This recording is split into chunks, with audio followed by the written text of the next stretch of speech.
A special thank you to each of our subscribers who make this channel possible. Here's today's story. In a shocking turn of events, Minnesota has been rocked by a political assassination that has sent ripples of fear and uncertainty across the state. President Donald Trump, in a recent interview with ABC News, expressed his thoughts on the situation, stating he may reach out to Minnesota Governor Tim Walz, albeit with a critical eye on his leadership. The president described Walz as a terrible governor and grossly incompetent, indicating a tense relationship between the state leadership and the federal administration.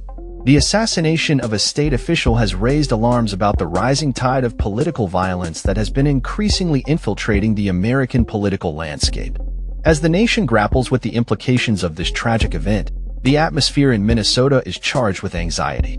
The assassination has not only shocked the local community, but has also drawn national attention to the escalating violence against public officials. Political analysts warn that this incident is part of a broader trend where political violence is becoming an inescapable reality in the United States.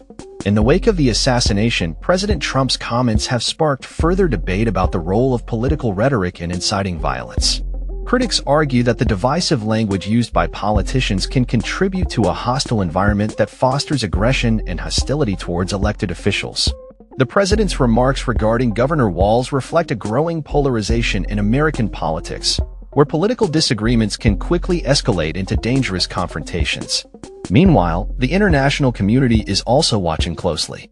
President Emmanuel Macron of France has offered to conduct joint exercises to improve security in Greenland, a territory that has been the subject of interest for President Trump.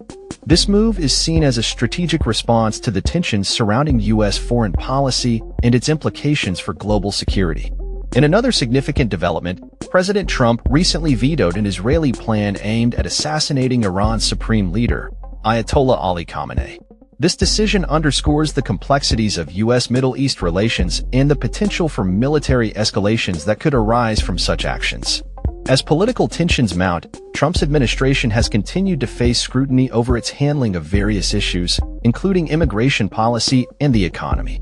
Reports indicate that the administration is considering further restrictions on immigration, potentially expanding the travel ban to include an additional 36 countries.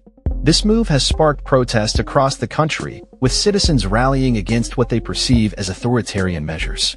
The political landscape remains fraught with challenges as the nation approaches the upcoming election cycle. With rising concerns about violence targeting public officials, both Republican and Democratic leaders are calling for a reassessment of the current political climate. The recent assassination in Minnesota has served as a grim reminder of the stakes involved in today's political discourse. As the investigation into the assassination unfolds, the implications for Minnesota's political future remain uncertain. Will Governor Walz be able to restore a sense of safety and stability in the state? And how will President Trump's administration respond to the growing calls for accountability and change? The answers to these questions will likely shape the trajectory of American politics in the months to come. In conclusion, the assassination of a state official in Minnesota marks a critical moment in U.S. politics, highlighting the urgent need for dialogue and action to address the rising tide of political violence. As citizens across the country demand accountability and reform, the response from political leaders will be crucial in determining the future of democracy in America. That's all for this story. We upload videos every day covering many different subjects, so hit that subscribe button to stay informed. Thanks for watching.